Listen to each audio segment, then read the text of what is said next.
Hi, and welcome to Food Safety Guides. We are presenting on recall plan design in 15 minutes. We do have an upcoming course, so if you haven't signed up for a PCQI course, we're offering one March 3rd, so be sure to check it out. All right, now mock recalls are not just traceability exercises. That's our really big takeaway here. They are massive communication projects. That doesn't mean that traceability isn't important. It's foundational for a recall. But it really represents somewhere around 20% of the work. So we're going to show you just a little bit about sort of what that communication project looks like. As you can see here, we have some internal communications and some external ones. The internal ones are not something everyone really thinks about when they're doing a mock recall. You can very quickly lose the narrative, control over your narrative. If your employees, let's say you have 50 employees, they all go home and they tell their family 50 different stories, right? So controlling the narrative starts with your employees and your contractors. From there, you also need to communicate to your investors, right? Because there are going to be all sorts of questions towards them, and it may lead to some degree of scrutiny, right, of choosing to invest in your company. Now, there's also communications that need to be made to attorneys. Just be aware that these are kind of the four major groups that we see internally that need some sort of communication plan. Okay, as far as externally, you see here that I mentioned all the ones that you generally would recognize: press, regulators, customers. But I included brand ambassadors and social media influencers because these people can be bombarded with questions where if they don't answer, it could look just as bad. So you really need a plan for how you're going to communicate to them. Now, that might be a standard set of questions and answers that you share internally with your employees, and then externally with brand ambassadors, social media influencers, those kinds of people. Now, notice also I mentioned post-recall customers. So be aware that once you have a recall in your records, FDA is going to make that available, searchable on their dashboard, supplier evaluation dashboard. So if people have a supply chain program under preventive controls, they might go do some research, find out that you had this recall, and they're either going to stop their research right there, or they're going to want to know, well, what did you do? How are you going to prevent this from happening again? So make sure that your external communications also include how you're going to address proactively post-recall prospective customers when they come across that in FDA's database. All right, now we have a pretty short agenda. It's really to look at the regulations and directives, which tend to be quite short, with the exception of the directives. And then we'll take a quick look at guidance and a general design idea. Okay, for FDA, this is all that's written for preventive controls. They basically say, hey, you need to notify your customers, you need to notify the general public, you need to perform effectiveness checks. Make sure that once you've communicated, hey, we need these products back, that people have read or understood those instructions and are participating in your recall effort. And then lastly, number 4, down here at the bottom, is that you do something with that product, whether it be throw it away or relabel it. Anyhow, not a lot of detail here, just a large scope.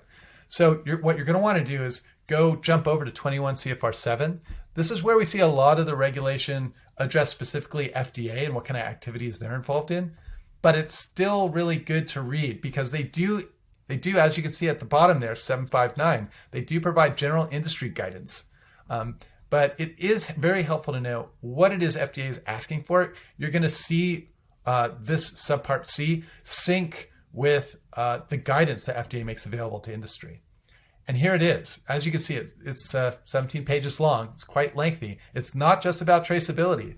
It's also, they want you analyzing the data that you generate when you're doing your traceability exercise, and they want you to communicate those trends to the agency. They also want that you generate all sorts of writing that explains what your recall strategy is, why it happened. They want information on the facilities involved. If we have a little time, we'll take a scroll through what this guidance looks like. Now let's shift gears and take a look at the USDA. So their recall regulations are over in Part 418 of Title IX. And as you can see, it's just as short as the FDA regulations. Very large scope, very little detail. Now, this says basically the same thing. They want to see procedures written down. They want to see records that can be made available to regulators when they're asked for. Again, not a lot of detail. You're going to have to skip over to the directive in the 8000 series. This is 8081, and it's a 41-page document. Now, a lot of this information is going to be extremely relevant to you. It might have to do more on the back end, what's going on at USDA FSIS, But it's really good to know because obviously you're going to be communicating with these folks. You're going to want to know what's happening on the back end. But there is a lot of information on the front end too. Anyhow, don't be intimidated by that page 41 number. Now, I didn't include the page number here. I think it's somewhere around 20, 25 pages long. But FSIS makes a really good recall plan template available. As you can see from the table of contents, they provide you with some sample worksheets and notices so that you can start with some actually pretty good templates. Even if you're USDA, let me move my face here. If you're under USDA, FDA, it's still a good idea to take a look at this one. Okay. At USDA website also provides some statistics, which I thought are really nice. I've played around a little bit with the FDA databases, which they make available for download on OpenFDA.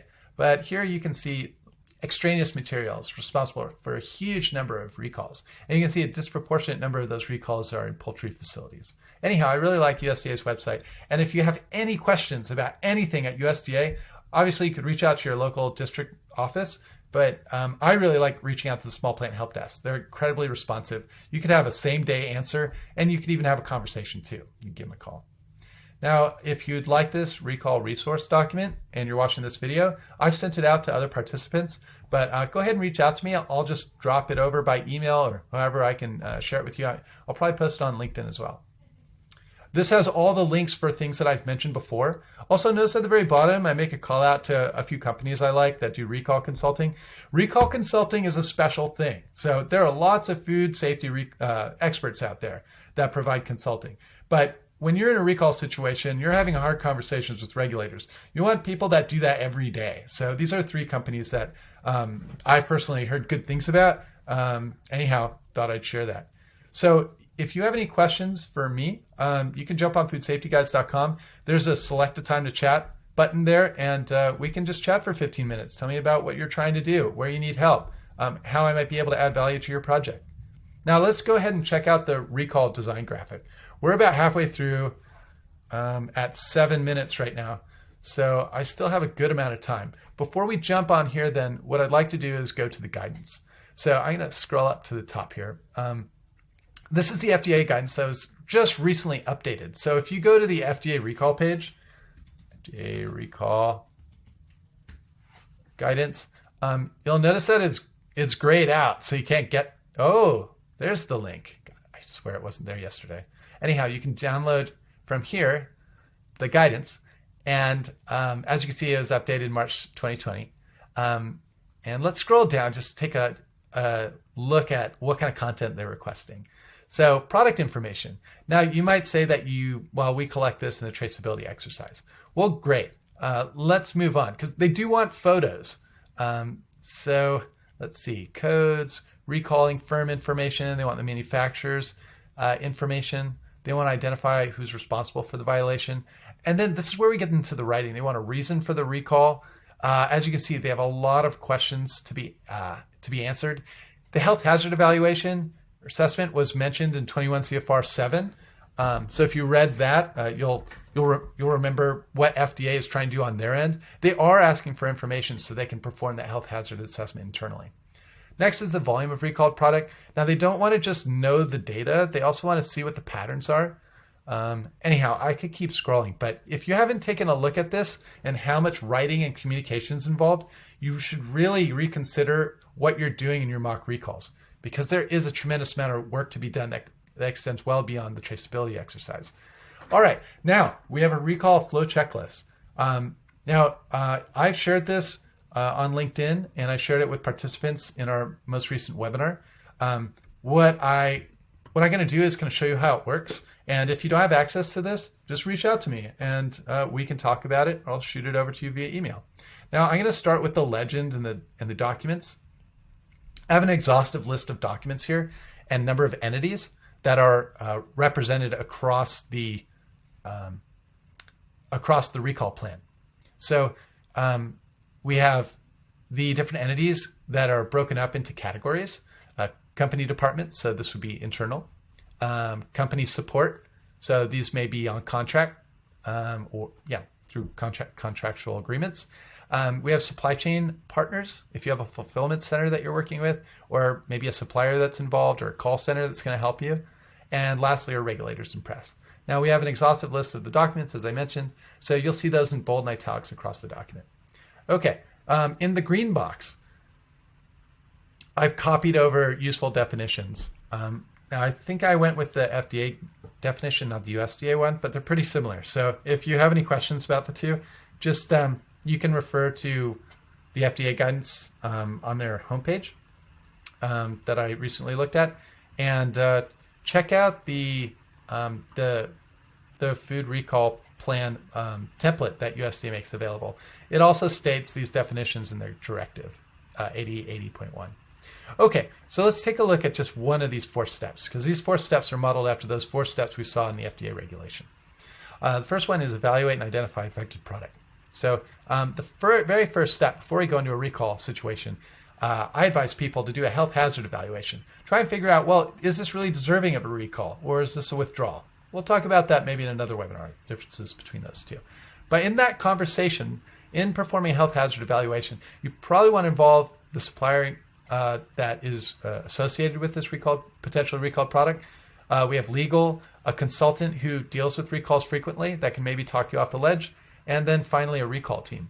Now up top, outside of the gray box, I provided a number of different subtasks that you can perform to accomplish this step.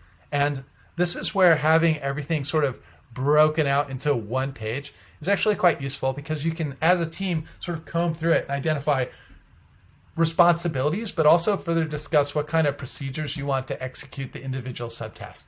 Like I said, this is a massive communications undertaking. So having a big picture look will help you develop systems of communication, channels of communication that will help you facilitate tasks and move through this recall more quickly. Let's just drop down to the very end of the recall. And this is where we're terminating the recall. And as you can see, there are a lot of different entities that are going to be involved towards by these steps. And there's mention of a recall status report. This is something that you're going to be wanting to develop and continuously update. There's a template on the FDA website for this one. This graphic is really an end-to-end conversation starter. So please don't think of it as like, hey, this is my recall plan, I'm going to share this with FDA. They're probably going to be really surprised if they see this and think that this is really dictating everything that you're going to do. So please just use it as a way to sort of conceptualize the recall process. Anyhow, we're at under 15 minutes, so I'm going to cut this short with one last thing, and that is for importers. I took a little screenshot here. It happens to be this individual here responsible for recalls associated with imported goods. But just be aware that FDA does have an office that's going to be focused on import operations. A lot of people ask me, well, who's my local recall district coordinator if I'm outside of the country? So you may want to write this down and just pause this video, or you can search them online. FDA does have a list of district coordinators, and I believe I pulled the information from there. So I'll be sharing this document here with you. And if you don't get it, just reach out to me. I hope you enjoyed the video. You have a great day.